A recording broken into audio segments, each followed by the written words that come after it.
تفہیم القرآن سید ابوالعلا مودودی، سورہ الذاریات آیات 24 تا 46، حصہ سوم۔ اعوذ باللہ من الشیطان الرجیم، بسم اللہ الرحمن الرحیم۔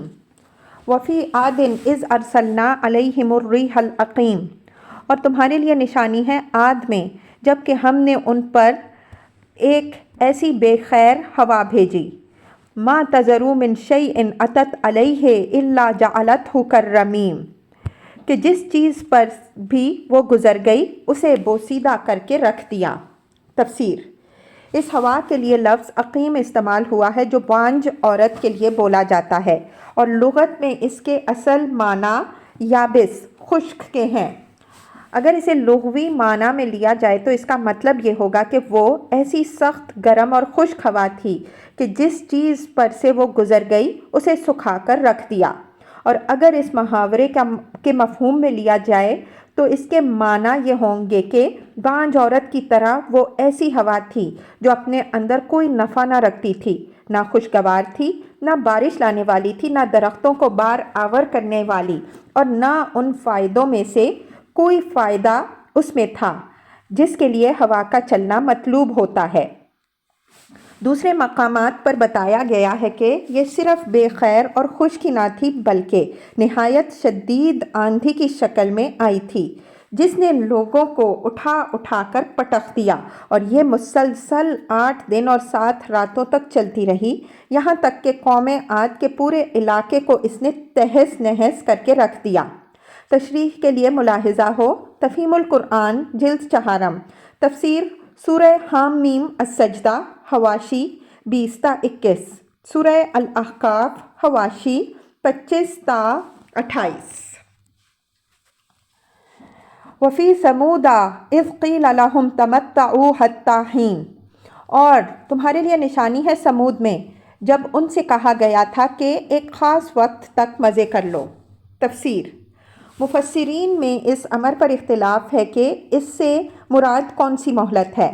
حضرت قتادہ رحمہ اللہ کہتے ہیں کہ یہ اشارہ سورہ ہود کی اس آیت کی طرف ہے جس میں بیان کیا گیا ہے کہ سمود کے لوگوں نے جب حضرت صالح علیہ السلام کی اونٹنی کو ہلاک کر دیا تو اللہ تعالیٰ کی طرف سے ان کو خبردار کر دیا گیا کہ 3 دن تک مزے کر لو، اس کے بعد تم پر عذاب آ جائے گا۔ بخلاف اس کے حضرت حسن بصری رحمہ اللہ کا خیال ہے کہ یہ بات حضرت صالح علیہ السلام نے اپنی دعوت کے آغاز میں اپنی قوم سے فرمائی تھی، اور اس سے ان کا مطلب یہ تھا کہ اگر تم توبہ و ایمان کی راہ اختیار نہ کرو گے تو ایک خاص وقت تک ہی تم کو دنیا میں عیش کرنے کی مہلت نصیب ہو سکے گی، اور اس کے بعد تمہاری شامت آ جائے گی۔ ان دونوں تفسیروں میں سے دوسری تفسیر ہی زیادہ صحیح معلوم ہوتی ہے، کیونکہ بعد کی آیت فَأَتَوْا عَنْ أَمْرِ رَبِّهِمْ، پھر انہوں نے اپنے رب کے حکم سے سرتابی کی، یہ بتاتی ہے کہ جس مہلت کا یہاں ذکر کیا جا رہا ہے وہ سرتابی سے پہلے دی گئی تھی، اور انہوں نے سرتابی اس تنبیہ کے بعد کی۔ اس کے برعکس سورہ ہود والی آیت میں 3 دن کی جس مہلت کا ذکر کیا گیا ہے وہ ان ظالموں کی طرف سے آخری اور فیصلہ کن سرتابی کا ارتکاب ہو جانے کے بعد دی گئی تھی۔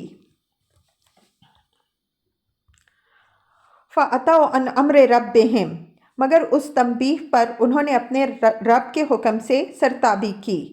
فَأَخَذَتْهُمُ الصَّاعِقَةُ وَهُمْ يَنظُرُونَ، آخر کار ان کے دیکھتے دیکھتے ایک اچانک ٹوٹ پڑنے والے عذاب نے ان کو آ لیا۔ تفسیر: قرآن مجید میں مختلف مقامات پر اس عذاب کے لیے مختلف الفاظ استعمال ہوئے ہیں۔